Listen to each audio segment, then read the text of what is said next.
data ini kan bukan pelecehan karena sudah 6 kali. Artinya kan kalau logika kita saya rasa 6 kali ya. itu.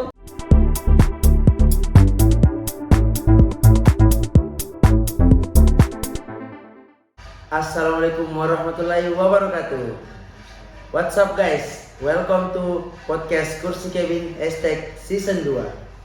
Oke, di episode kali ini dimana kita akan membahas salah satu isu-isu yang sedang hangat nih yang ada di Indonesia, bersama tamu kita hari ini yang dimana dia itu cukup aktif di organisasi-organisasi luar, sering mengikuti seminar-seminar kewirausahaan juga. Langsung saja tanpa berlama-lama, ini dia Kak Ibnu. Halo teman-teman, halo, thank you Asraf. Mungkin Kak Ibnu bisa perkenalkan dirinya ke penonton sekaligus. Boleh. Perkenalkan latar pendidikannya dulu Kak. Iya, supaya lebih meyakinkan. Ya. Oke, baik, terima kasih kesempatannya Asraf, dan halo teman-teman penonton setia dari Kursi Kevin, podcast Kursi Kevin yang sangat menarik ini. Jadi nama lengkap saya Ibnu Sutridwan, saya bisa dipanggil Ibnu. Mungkin bisa disebutkan sama titel-titelnya. Oh iya, kebetulan saya juga sudah menyelesaikan pendidikan saya di program D3 AMD Bahasa Inggris dan Sarjana Hukum di Fakultas Hukum Universitas Muslim Indonesia, dan saat ini sedang melanjutkan studi di Pasca Sarjana Fakultas Hukum Universitas Hasanuddin.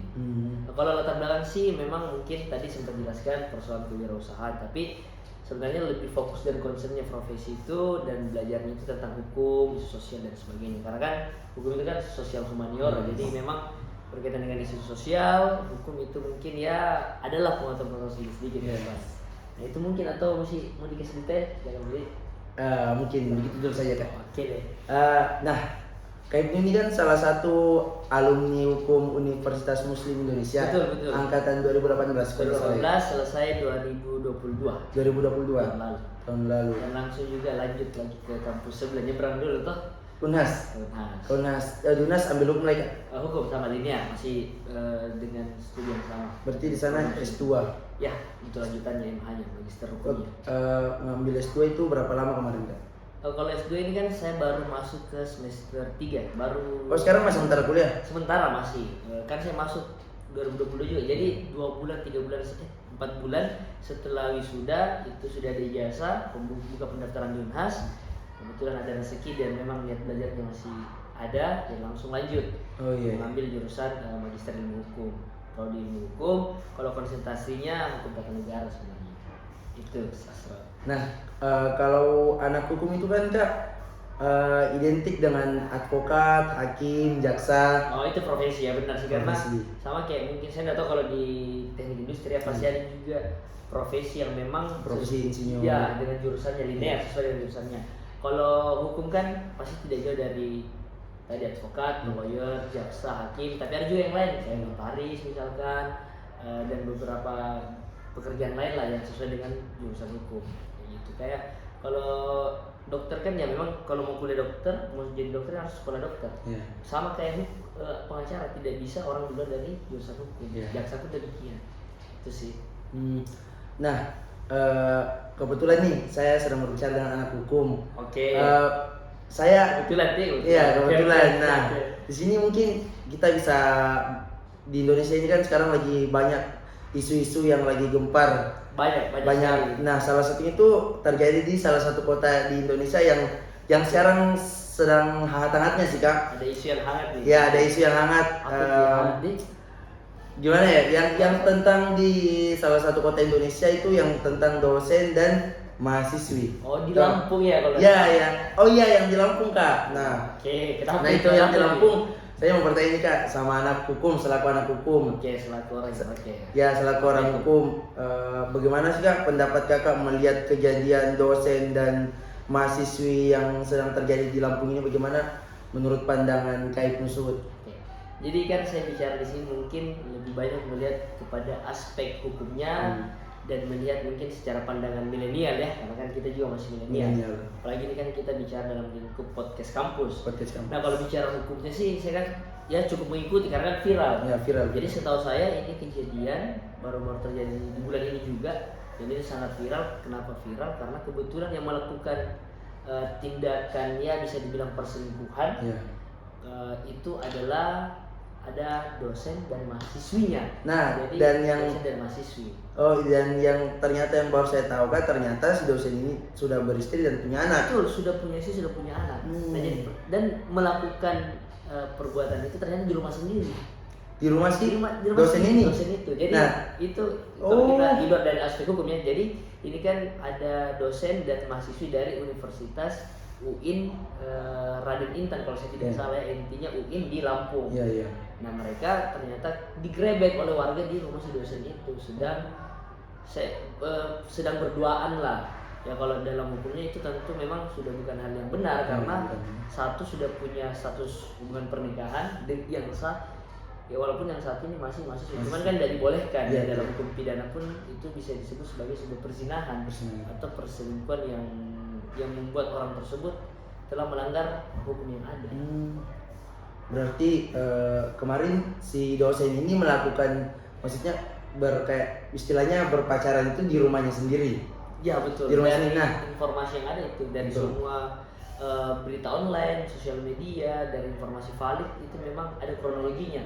Didapat di rumahnya dan bahkan pengakuannya sudah 6 kali dan dia sudah punya istri. Kebetulan istrinya lagi tidak di Lampung, kebetulan istrinya di Bengkulu atau di mana. Ngajar juga katanya. Si istrinya ini ternyata juga dosen. Kalau Atau salah gimana? dosen juga. Dosen juga. Ya, karena keterangan saksi itu istrinya tidak di rumah karena dia di Bengkulu lagi ngajar. Berarti entah dosen kah, guru atau apa.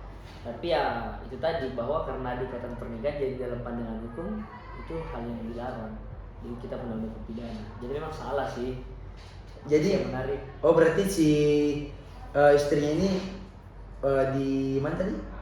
Di Bengkulu Tidak salah ya. bersama anaknya. Sama Anaknya dibawa, anaknya satu cowok Jadi cewek. rumah kosong. Cewek saya nggak tahu sih kalau jadi sebenarnya. Jadi rumah kosong. Rumah kosong. Tapi yang sepengetahuan saya juga berarti si dosen ini melakukannya itu 1 bulan 6 kali ya? Kalau nggak salah. Dia sudah sebulan berkenalan. Saya itu keterangan mereka kan, kita tidak tahu apakah sebelum itu sudah kenalan. Ini dalam 1 bulan sudah mungkin 6 kali datang ke sana 6 kali datang ke sana, maksud saya juga. Ke sana mungkin mengaji kan, minum kopi. Iya itu. Tapi Kita ya never know. Iya kan itu. Ya, Cuma benar. yang sebenarnya menarik karena kita bahasnya di lingkup kampus ya, tadi ada relasi antara pengajar, pendidik dengan mahasiswa. Iya.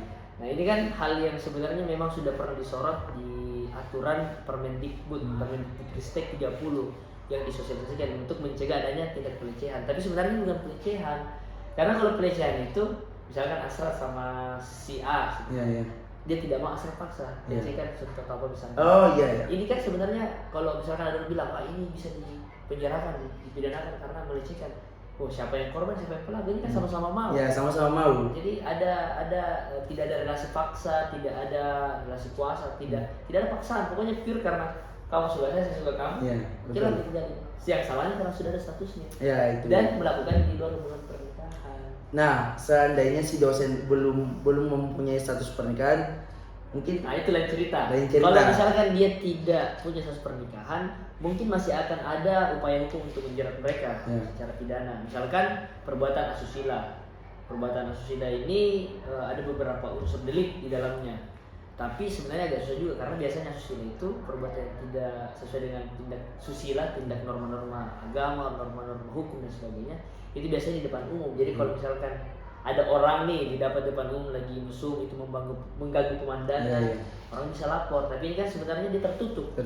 Nah, jadi sebenarnya yang bisa dilaporkan kecuali dia juga perempuannya di bawah umur. Berarti ini bisa masuk pedofilia terhadap orang di bawah umur. Tapi sebenarnya kasus ini kan lebih kepada ini sih suka sama suka. Cuman orang Makassar ini cilakanya mereka mengkhianati satu pasangan dan tidak ada ikatan pernikahan, justru selingkuh. Itu walaupun ya kalau anak-anak bilang kalau tidak ada pasangan mungkin lebih normal, tapi kan dari agama kan tidak boleh juga ya. Jadi kan Muslim pacaran saja sebenarnya tidak boleh. Kata agama. Tapi pacaran tidak? Belum untuk saat ini. Tapi mau. Alhamdulillah. Siapa sih yang nggak mau pacaran kan? Saya tidak tahu. Maksudnya orang-orang di luar. Kalau saya alhamdulillah jomblo.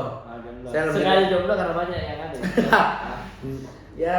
Oke. Terus gimana? Nah, terus kasus ini sekarang itu kalau kayak penuh tahu Udah sampai mana tuh Kak? Tahapnya ya. Tahapnya. Informasi yang saya cek juga, kemudian saya cukup mengikuti. Ini kan sudah ada tindakan langsung dari kampus. Karena ini kan tidak bisa dipungkiri bahwa ini dua orang ini masih terikat sama kampus. Yang satu statusnya pengajar, yang satu statusnya sebagai mahasiswi. Yang satu sudah dinonaktifkan karena kan dia ngajar. Sebenarnya statusnya dia masih bukan dosen PNS, PPK kalau saya tidak salah. Statusnya si pria ini dia sekarang dinonaktifkan sebagai pengajar. Dia ngajar sudah dari tahun 2018. Si perempuan juga katanya sudah di DO. Dia semester akhir. Masih semester akhir. Si perempuan ini sudah semester akhir. Semester sudah mau KKN gitu. Semester 6 atau 7 lah. Nah itu disayangkan banget, kasihan juga orang tua. Iya, pasti. Jadi dua-duanya nih bisa dibilang dua-duanya salah, tapi dua-duanya juga yang paling rugi. Karena yang satu hilang profesinya, bisa jadi cerai sama istrinya. Yang satu ini sudah malas seumur hidup, belum tentu. Ini kita nggak tahu apakah kedepannya dia ada laki-laki lagi yang kah atau keluarganya yang, maksudnya laki-laki yang musuh sama dia kan. Kalau isunya kan sudah jelek. Ya sudah. Nah itu yang apalagi masalah. Kayak pokoknya yang di si perempuan itu yang paling banyak kerugiannya. Ya paling banyak kerugiannya di si perempuan. Tapi kerugian si dosen juga sih, dipecat dari dosen, hilang karir. Tapi si dosen sama istrinya tuh sekarang hubungannya gimana? Apakah akan bercerai atau enggak? Tergantung sih, kalau misalkan istrinya sangat pemaaf bisa jadi beri kesempatan kedua. Tapi kalau sakit hatinya dibawa terus ya bisa jadi juga mungkin hanya lebih. Tapi ada anak juga sih di situ. Cuma yang kita mau soroti juga ini persoalan ini. Kita kan tidak tahu. Yang jadi pertanyaan kan sekarang, bagaimana mereka bisa bertemu? Apakah si dosen pernah ajar di perempuan? Atau kenalan di aplikasi dating misalkan, atau kenalan dari teman ke teman. Cuman yang jadi masalah kalau misalkan ternyata proses kenalannya itu si dosen yang memanfaatkan relasi. Maksudnya misalkan jadi anak bimbingan nih. Ya, karena dia anak bimbingan, dia mulai dekati jadi dia pakai relasi intelektualnya untuk mempengaruhi perempuan. Nah, itu kan itu saya tidak tahu. Itu yang menarik sebenarnya kita bahas juga. Tapi belum ada informasi apakah ini proses bertemunya gimana supaya orang juga paham. Jangan sampai ini memang ada cara-cara yang dipakai dosen ini kah, atau memang perempuannya aja yang kebetulan naksir sama ini dosen. Itu tidak tahu, tapi menarik sekali. Sebenarnya banyak isu-isu yang menarik dibahas, cuman belum ada info yang lebih lanjut dari belum.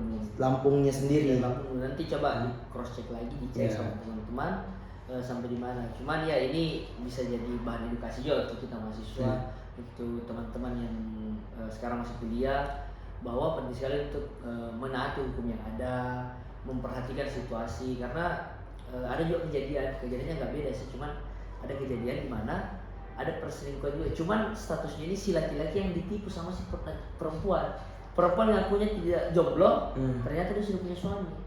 Akhirnya suaminya dapat, si laki-laki yang selingkuhan ini dihajar habis-habisan dengan alasan dia selingkuh sama istri. Padahal ini yang salah si perempuan, karena dia mau berpacaran mengatakan saya tidak punya pasangan. Nah artinya hati-hati lah dengan, apalagi kita yang intelektual, yang mahasiswa ini kan, yang melakukan ini kan orang pintar dua-duanya, satu dosen, satu mahasiswa semester akhir. Jadi artinya kalau kita punya kecerdasan intelektual, kita belajar, ya setidaknya lihat situasi lah. Karena Indonesia kan negara hukum ya, sangat jelas Indonesia negara hukum, diatur dalam undang-undang dasar. Kalau saya itu sangat jadi memang sensitif sekali isu ini dan bisa dikaitkan dengan kampus. Iya, sebenarnya memang pembahasan kita ini cukup sensitif ya Kak. Mungkin dari Kakak ada tambahan lagi tentang berita ini, atau sudah sampai sini dulu atau bagaimana Kak? Kalau saya sih mungkin kalau dari aspek hukumnya ini kan masih bergulir ya. Kan kalau misalkan di undang-undang kita undang-undang pidana baru, RKUHP baru, kalau untuk delik perzinahan itu kan harus ada laporan kalau misalkan merasa bahwa ada yang dirugikan, bisa istrinya, bisa juga orang tua si perempuan. Tapi yang paling berpeluang sini adalah si istri ini untuk melaporkan suaminya ke kepolisian sampai kejaksaan sampai pengadilan. Nah ini bisa pidana dan tidak main-main hukumannya Pak. Jadi kalau saya memang kita harus lihat sisi positifnya dari kejadian ini dan kita harus belajar dari kesalahan ini sehingga nama kampus aman, nama keluarga juga aman. Jadi yang paling penting sih mengambil sisi positif dari masalah ini. Kalau infonya nantilah kalau ada lagi mau diskusi boleh sampai, karena ini kan antara dua kemungkinan Asrat, bisa jadi berhenti di kepolisian atur damai atau berlanjut sampai di tingkat pengadilan. Nah itu yang parah, karena kalau sudah sampai di pengadilan berarti akan ada yang menjadi terdakwa, akan ada yang penjara, bisa jadi si perempuan atau si bisa jadi. Nah, nanti tergantung maksudnya, kalau kemungkinan besar sih si pria karena ada status pernikahan. Iya sih. Gitu. Kalau saya itu sih untuk sementara.